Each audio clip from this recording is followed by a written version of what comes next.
Chronicle crew, so we're back. This time we're talking about the different things that we purchased that we think that we need or we really wanted to have, because when you're on the road you want to kind of make things a little more comfortable, especially because we're going to be doing social media, things like that. So what was your number one thing that you thought we needed? Electrical? Oh, the electrical was there was no discussion or debate about that. There was a lot of discussion and debate about exactly what to do, but I already had the EcoFlow Delta 2 Max battery, and we had bought our Wave 2 portable air conditioner, heater, heat pump unit with the add-on battery. So our decision was to use that in lieu of maybe installing a rooftop or undermount or whatever kind of different air conditioning system, which we may end up doing anyway, depending on how hot and uncomfortable things get when we hit the tropic. This little guy, you know, it's roughly 5,000 BTU, and the van's pretty well insulated, I think. It should be able to do the job. That said, I did end up buying a separate Delta 2 Max extra battery. In fact, I had bought two. Then I learned that the 800-watt alternator, when connected to the main battery unit, cannot then charge two extra battery units. So I had to return one of the extra battery units, just keep one of them. That's how it is right now. And so there was only one 12-volt, 10-amp outlet on the Delta 2 Max main unit. The add-on batteries don't have any outlets on them at all. And so I started thinking about, well, gosh, the MaxxAir Fan, which I think was definitely a must as well. We got the MaxxAir Fan 7500 kit. But the interesting thing about that is that the wire colors are reversed from how we're used to using them. So the red was negative and the black was positive. Make sure you pay attention to that if you ever install it on your own. It's a low power draw, I think maybe 5 amps max. But we also have this Iceco dual zone fridge freezer, which we went back and forth a lot on in terms of the size. Karen felt like we needed a bigger fridge for the road. Maybe that was a mistake. So we got the 75 quart or 75 liter VL75D Pro, which is a pretty rugged unit. I think it's pretty cool though, because both sides can open up, or you can remove it completely. Like you can open it up in every direction, right? Well, front and back. Front and back, and then you can take it off. Yep, you can remove it completely. It's a nice unit. It's maybe more food than we need, because the philosophy here, besides minimal or no build, and also keeping it good enough, was to pivot away from full-time living like we were planning on doing in Betty the Expedition truck, to basically having just a tent on wheels with a rigid structure around us. It's more than a tent on wheels. Well, it's a little more than a tent on wheels, because really what we have is electrical, a toilet, and a refrigerator. A lot of people would bring a cooler with them. I guess you would dig a hole and go to the bathroom outside, or if you're at a campsite, you use that bathroom. But we didn't install a bathroom or cabinets or anything like that. We just, again, wanted to make it a place that we could carry our stuff with us, sleep in on occasion. Our plan now is mostly to stay in lodging or in campgrounds, as needed, and basically just sleep in the van when we want or if we need to. And so that's kind of the idea. So to that end, I had started speccing out a whole filtration system with a water pump. We even looked at, say, a portable shower heating system, but those require propane. Hopefully we won't be needing too many showers, but we do have that Ryobi water transfer pump that we had gotten originally to fill Betty's tank with some filtration. So anyway, filtration is something that we talked about, but we're kind of opting not to do anything serious. Again, maybe we'll get the jerry can, the Lifesaver jerry can, as an emergency thing. You never know when you're going to get stuck, and hopefully have some water around that you can filter. Outside of that, the Scopima Swivel Seat. I only put one into the passenger seat with this Lagun table and this folding table mount. The only thing I guess is kind of interesting about these Lagun tables is that they just aren't entirely secure. I wouldn't say secure, but wobble free. Yeah, they do wobble a lot. Because you're only screwing it into two pre-threaded holes in the B-pillar. And I guess it would be better if you had more places to attach it securely. Because the top, you have to buy it in two pieces. So the top was how much? $200 on sale. And then the bottom? It was like $200. So $400 for a little table. Well, we could have... But I think we're going to use the stuff out of it. We wanted a hinge. I think that I'll even use it for... cooking, eating, kitchen. Well, the way it is nice is it can rotate out the door too. Yeah, and so you can stand outside, and then you can do stuff on the Lagun table. Wobbly, and it's nice because the front seat will, the front seat can turn, and then you can use the table, for your computer, whatever you want to do while you're sitting there. Right. I didn't end up doing it for the front seat, although I guess it is something we could do. But I think I would also have to the driver's seat. But we'd also have to relocate or modify the emergency brake because this is a 2020. And the emergency brake is to the right of the driver's seat instead of an electric push button thing. I really wish it was not there. I want to put like a little maybe dog bed there. You could get a table that goes between the front. You could put a dog bed there. You can get a table that goes between the seats. Put a little cushion. And then a dog bed on top, so the dog can be like up there with you. But it was expensive. It was like $400 or more. It was a cool flat pack design. But yes, the number one thing about any hobby or specialist stuff that everyone needs to know is just add zeros. Add zeros. It's almost like when you are going to have an event and they have one price, and then you say it's going to be a wedding and they have a more expensive price. That's how I felt. I was That's like, exactly right. Yep. Any hobby, whether it's motorcycling, you want to buy a jacket, add a couple zeros. If it's specialty or hobby or niche, add zeros. All right, so what else did we do? So the Scopima seat, that was difficult to install simply because, and it's probably not Scopima's fault, because I think it's more about manufacturing tolerances. So I had a lot of trouble getting in one of the bolt down holes lined up. I kind of encountered the same thing with the roof, installing the roof rack, because in the Fords, they cover up the holes where you are supposed to install things like ladder racks or whatever, because, you know, it's a work truck, right? It's a cargo van with these plastic circles. And so you kind of remove those off, and then underneath you have these pre-threaded holes into the, well, I guess what's the van ribs. But the very first one on the passenger side, towards the front, did not line up, and so I had to end up widening that a little bit with the step drill so that I could get the screw bolt down. Didn't have that problem with the rest of them. Go back and watch our swivel seat installation video. What else do we have here? Oh, I ended up building a cabinet to put the electrical stuff in. My brother helped me build it, going with pocket hole screws, and it seems to be pretty strong. Yeah, so we're both far, sitting on it. We'll see. But I ended up putting the batteries underneath, and for the electrical system, there was a lot of back and forth for me because of the limitations of the 12 volt on the Delta 2 Max, again being 10 amps for the 12 volt. And I think that even though the MaxxAir Fan, I think is 5 amps, the fridge can draw more than 5, so it could max out the 12 volt. If we want to use a diesel heater, I have a portable diesel heater. Diesel heaters can consume a lot of amps when they start up to fire up the glow plug to ignite the diesel fuel.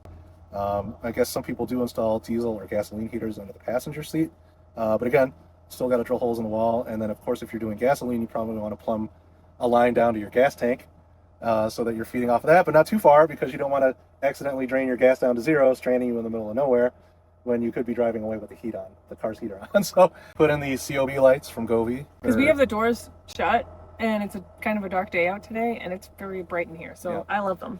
I ended up putting in some reading lamps in the back because we didn't want to put the COB lights all back there to blind us while one of us is doing something, but these are dimmable. And the lamps in the back we just got on Amazon. Yeah, they're some Chinese company. They stick to the wall, and then they come out. You can screw them in the wall too. I also put in electrical outlets in different places to the EcoFlow Delta 2 Max. Basically, they're just long extension cords. I saw someone else's idea, and they were basically like conference room table outlets. Cords were about 10 feet each, and so I was able to bring some electrical there. Now, obviously, we do not want to be filling all of the electrical outlets with electrical appliances. The idea was really just to allow us to, say, charge our stuff or have convenient places to plug in things as needed. So to that end, with the 12 volt supplies, the 12 volt stuff, I went down the rabbit hole of building out a separate 12 volt battery system with a DC to DC charger, another DC to DC charger, possibly an PPT charger for solar, and all the different components, bus bars, emergency electrical stop, blah, blah, blah, blah, blah. It was inching up of say $2,000 just to build out a simple system with Vectron parts, mostly because they are battle tested, and they are not cheap, but they have a great reputation for a very good reason. But we weren't going to go with an inverter. It was literally just to power some 12 volt supplies for the Max fan and the fridge, and maybe the diesel heater, and maybe someday an air conditioner. Found that there was a Meanwell power supply, industrial power supply, so that I could connect a standard 3-prong 115 volt, 110 volt plug to one of the outlets on the Delta Max battery. What I ended up doing was connecting 3 sets of negative and positive 10 gauge wiring to a bus bar for the positive and negative, and then connecting the 6 gauge wiring from that and I did put a 50 amp fuse in line with the positive to the 12 volt fuse block, and that seems to be working, because right now that stuff is on and seems to be working fine. I did end up buying a little hobby box, which I drilled holes through for ventilation for the power supply, and put in the bus bars and the fuse panel to the back of the cabinet. But there is potentially space for 12 more things, or 9 more things, as long as they don't exceed 50 amps total too. But I think that was a better decision. It'll do the job. And yes, AC to DC, especially when you're talking AC DC AC conversion or DC AC DC conversion, is not efficient. Not the most efficient, but I think the efficiency is somewhere around 90%. So I mean, that's good enough, which is one of our mottos. Good enough. I know I've talked a lot here because I did all that work. What do you want to add? Does it work when I need it? And so if it's working when I need it, I'll be like, that was amazing. But whatever you did was amazing, because even if it's the first time you did it and you completed it, and so that's cool. Yeah. The L-track was another thing I think would have been better. Not all of it's screwed into the metal. Some of it's screwed into the wood panels. I tried to screw it into the metal as much as I could. Ideally, riv nuts would have been better. I think at some point that we're going to end up taking the panels off and doing framing and furring and doing a better job with getting the L-track in, because that's a really good way to attach things. And we do have a whole box of various L-track attachments, hooks, tie downs, ring tie downs, and so on. And Karen has ordered some soft luggage that will attach to L-track. We found on eBay for like I don't know, $100 for two. Because normally they were $350 a piece, so we found them for 100 and something. Oh, the roof rack from White Top Adventures. Actually, the roof rails and rack went in fine.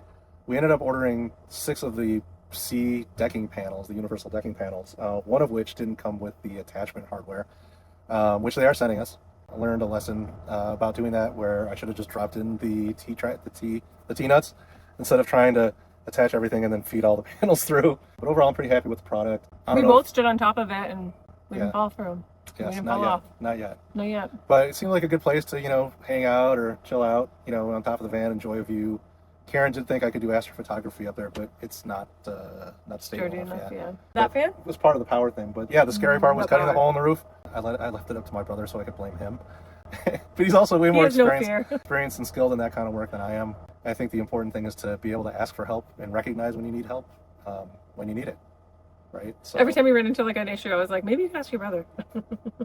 Installing that was scary just because you're cutting a hole in your roof, and you hope you do it right and you don't make any mistakes and you don't get any leaks. And so far it's been pretty good. Oh, the White Top Adventures, we got the DIY pull-out slide tray that we haven't installed yet. And so the nice thing is it's 60 inches long, which very nicely kind of covers the space underneath the garage area. But because it's DIY, we can set it to theoretically any width, which could mean from wheel well to wheel well or somewhere in between. I won't be bolting it through the floor initially, so we got to be careful that we're not overloading the pull-out tray so that it rips out the floor. All right, well, I guess that wraps up there's of course other things that we purchased that are just things to hold the cameras and for vlogging and all of those things, but we do want to put that monitor mount up. And we want to put up a monitor mount, but we can show you all that electronical stuff at another time. And I do want to especially put in that headliner shelf bracket. Even if we're not going to put the shelf in, I do want to put the bracket in to get ready to put a shelf in up there. Yeah.